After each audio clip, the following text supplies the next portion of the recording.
ఒక మారుమూల పల్లెటూరిలో పుట్టిన ఒక అమ్మాయి కష్టపడి చదివి ఐఐటీలో సీటు సాధించి ఆ తర్వాత ఏకంగా గ్రూప్స్ పరీక్షల్లో స్టేట్ ఫస్ట్ ర్యాంక్ కొడితే మనందరికీ ఎలా అనిపిస్తుంది?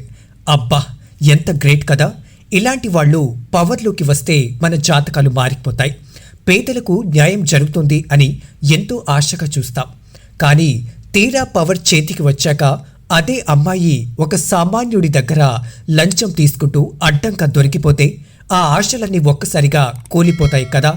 ఇప్పుడు రాజస్థాన్లో అచ్చం ఇలాంటి ఘటనే జరిగింది.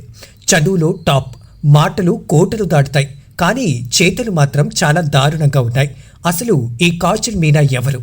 ఐఐటి చదివి స్టేట్ టాపర్గా నిలిచిన ఒక సబ్ డివిజన్ మెజిస్ట్రేట్ ఎందుకు ఇలా ఏసీబీకి దొరికిపోయింది? ఈ ఫోటోలో కనిపిస్తున్న ఆఫీసర్ పేరు కాజల్ మీనా. 2024వ సంవత్సరంలో రాజస్థాన్ పరిపాలనా సర్వీస్ పరీక్షల్లో టాప్ ర్యాంక్ సాధించింది. ఆమె చదువు చూస్తే ఎవరికైనా మతిపోవలసిందే. ఎలక్ట్రికల్ ఇంజనీరింగ్ చేసింది. ఆ తర్వాత ఐఐటిలో ఎంఎస్ కంప్లీట్ చేసింది. అంతటితో ఆగకుండా గ్రూప్స్ పరీక్షల్లో స్టేట్ టాపర్గా నిలిచింది. ఆ సమయంలో ఆమె ఇచ్చిన ఒక మాక్ ఇంటర్వ్యూ సోషల్ మీడియాలో విపరీతంగా వైరల్ అయింది. అందులో ఆమె చాలా గొప్పగా మాట్లాడింది. సమాజంలో మార్పు తీసుకురావడానికి, పేద ప్రజల జీవితాలను బాగు చేయడానికి, వాళ్లకు సేవ చేయడానికే తాను ఈ ఫీల్డ్లోకి వస్తున్నట్లు పెద్ద పెద్ద మాటలే చెప్పింది. ఆ వీడియో చూసిన తర్వాత అంతా ఆమెను యువత ఒక ఆదర్శంగా తీసుకున్నారు. ఆమె కూడా సోషల్ మీడియాలో ఒక ఇన్ఫ్లుయెన్సర్గా మారి యువతకు నీతి పాఠాలు చెప్పడం మొదలుపెట్టింది. నిజంగా ఇలాంటి చదువుకున్న యువత పవర్లోకి వస్తే మన సిస్టమ్ మారిపోతుంది అని అందరూ ఎంతో ఆశగా ఎదురుచూశారు. కానీ ఎప్పుడైతే ట్రైనింగ్ పూర్తయి నడోటి అనే ప్రాంతంలో ఆర్టీఓగా ఆమెకు మొదటి పోస్టింగ్ వచ్చిందో అప్పుడే ఆమె అసలు రంగు బయటపడింది. ఆమె లోపల ఉన్న ఒక రాక్షసి నిద్రలేచింది. ఎంతో ఉన్నతమైన చదువు చదివినా, ఎన్ని నీతి పాఠాలు చెప్పినా ఆమె కుర్చీలో ఉన్న మొదటి రోజు నుంచే లంచాలకు అలవాటు పడింది. ఆమె అవినీతి ఎంత దారుణంగా ఉందంటే ఎవరైనా ఆఫీస్లోకి అడుగు పెడితే డబ్బులు ఇవ్వకుండా పని జరిగేది కాదు. లంచం లేకుండా కనీసం ఫైల్ ముట్టుకునే మనిషి కాదామె. ఆమె కింద పనిచేసే సిబ్బందికి ఆమె చాలా కఠినమైన ఆదేశాలు ఇచ్చిందట. ప్రతిరోజు సాయంత్రం ఆఫీస్ నుంచి ఇంటికి వెళ్లే సమయానికి తన హ్యాండ్ బ్యాగ్లో కనీసం 5 లక్షల రూపాయల డబ్బులు ఉండాలి అని రూల్ పెట్టిందట. ఒక రోజుకు 5 లక్షలు అంటే నెలకు కనీసం 1,50,00,000 రూపాయలు. ఒక ప్రభుత్వ అధికారి నెల జీతం మహా అయితే 1,00,000 రూపాయలు ఉంటుంది. కానీ ఈవిడ అక్రమ సంపాదన రోజుకే 5 లక్షలు. అసలు ఈ నంబర్ వింటుంటూనే సామాన్యుడికి తల తిరిగిపోతుంది. మొదటి పోస్టింగ్లోనే ఇంత ముదురు అవినీతికి పాల్పడింది అంటే ఆమె ఎంత దారుణమైన మనిషో మనకు అర్థమవుతోంది. పవర్ చేతిలోకి రాగానే ఆమె కళ్ళు నెత్తికెక్కిపోయాయి. ఇలా రోజులు గడుస్తున్న సమయంలో ఒక పేద రైతు తన భూమికి సంబంధించిన ఒక చిన్న పని కోసం ఆమె ఆఫీస్కి వచ్చాడు. ఆ భూమి వివాదం పరిష్కరించడానికి ఏకంగా 60,000 రూపాయల లంచం అడిగింది. ఆ రైతు అంత డబ్బు ఇచ్చుకోలేక ప్రాధేయపడినా ఏమాత్రం కనికరించలేదు. 60,000 రూపాయలు అంటే ఆ రైతుకు ఎన్ని నెలల కష్టమో, ఎన్ని కన్నీళ్లో ఆమెకు అంతుపట్టలేదు. డబ్బుల కట్టలు కనిపిస్తేనే ఫైల్ మీద సంతకం పెడతాను అని మొండికేసేది. ఆ అహంకారం, ఆ డబ్బు పిచ్చి చూసి విసిగిపోయిన ఆ రైతు నేరుగా వెళ్లి ఏసీబీ అధికారులకు ఫిర్యాదు చేశాడు. ఆ రైతు ఇచ్చిన సమాచారంతో పక్కా ప్లాన్ చేసిన ఏసీబీ టీం ఆ రైతు దగ్గర నుంచి కాజల్ మీనా తన సిబ్బంది ద్వారా ఆ 60,000 రూపాయలు తీసుకుంటుండగా రెడ్ హ్యాండెడ్గా పట్టుకున్నారు.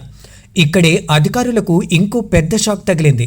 ఆ సమయంలో ఆమె హ్యాండ్ బ్యాగ్ తెరిచి చూస్తే అందులో ఏకంగా 4 లక్షల రూపాయలు నగదు దొరికింది. అంటే ఆ ఒక్కరోజే ఆమె చేసిన కలెక్షన్ అన్నమాట. టార్గెట్ పెట్టుకున్న 5 లక్షల్లో 4 లక్షలు అప్పటికే ఆ బ్యాగ్లోకి చేరిపోయాయి. వెంటనే ఆమెపై కేసు నమోదు చేసి జైలుకు పంపించారు. ఈ అరెస్టు తర్వాత ఆమె పాత ఇంటర్వ్యూ వీడియో మళ్లీ సోషల్ మీడియాలో విపరీతంగా వైరల్ అవుతోంది. అందులో ఆమె చెప్పిన ఆ ఆదర్శాలు వింటుంటే జనాలకు ఎక్కడలేని కోపం వస్తోంది. సమాజాన్ని మారుస్తాను అని చెప్పి సామాన్యుల జేబులు ఎలా కొల్లగొడుతోందో చూసి ప్రజలు తీవ్ర స్థాయిలో మండిపడుతున్నారు. నీతులు చెప్పే నోటితోనే పేదల రైతుల దగ్గర లంచాలు ఎలా అడిగావు అని ప్రశ్నిస్తున్నారు. 2 ఏళ్ల క్రితం ఆకాశానికి ఎత్తేసిన వాళ్లే ఇప్పుడు ఆమెను దారుణంగా తిట్టిపోస్తున్నారు.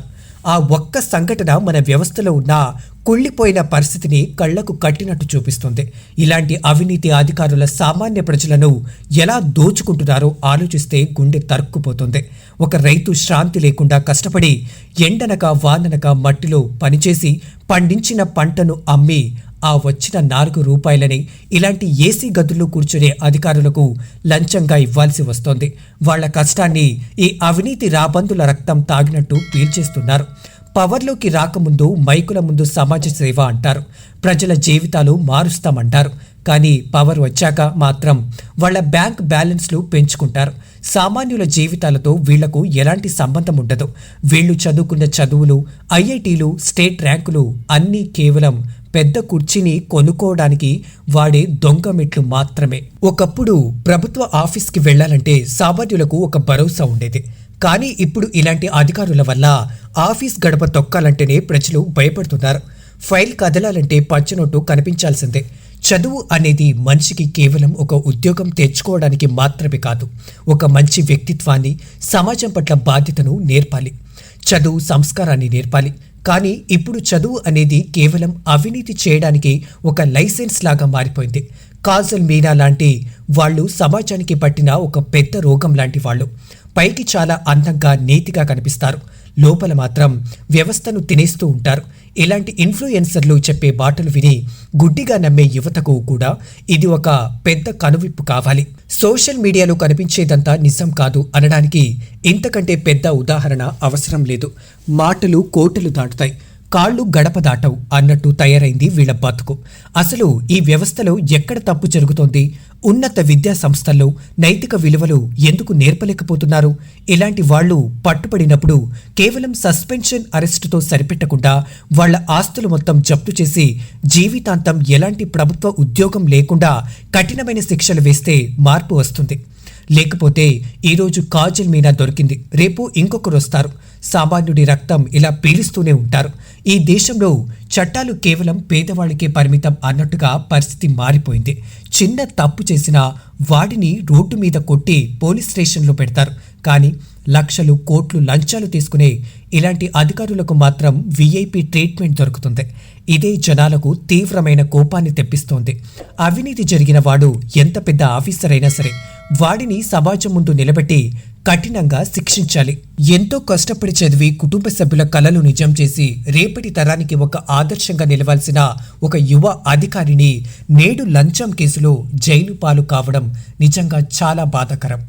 ఆమె చదువుకున్న ఐఐటికి, ఆమె తెచ్చుకున్న స్టేట్ ఫస్ట్ ర్యాంక్కి కూడా ఇప్పుడు అవమానం జరిగింది.